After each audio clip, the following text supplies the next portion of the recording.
All right, Paul, this weekend the BC Lions are hosting the Edmonton Eskimos Saturday afternoon at BC Place.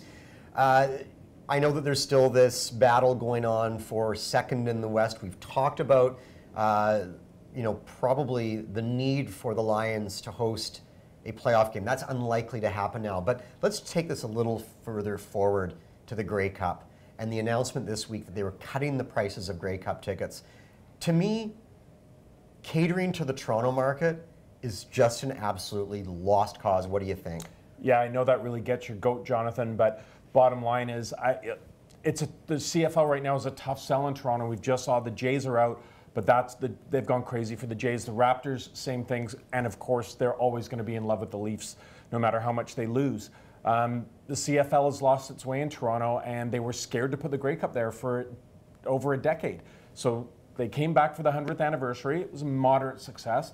But honestly, Jonathan, you talk about the battle for playoff spots. In my mind, the top 4 teams in the West are all better than the best team in the East. So you could end up in a scenario where you have 2 Western teams for the very first time playing for the Grey Cup in Toronto, and that would be a disaster.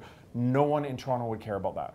You joke a lot about the CFL's playoff system, but I actually think the crossover system in a really small league is wonderful, because wouldn't it be terrible, obviously, if the third place team in the East that's won, say, a third of their regular season games is in the mix? No, absolutely. It's there for a reason. However, I think the crossover was put in as a safeguard, and in those years where you'd have an anomaly of a really weak conference versus another.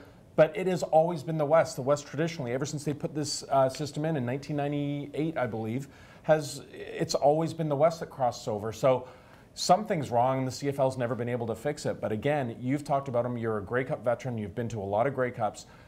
Grey Cups have so much great stuff around them. You want them to be in a city that's going to embrace it, that's going to embrace the drunkenness, going to embrace the clowns invading their city. And I just don't think you'll get that in Toronto. Yeah, you'll never get that in Toronto.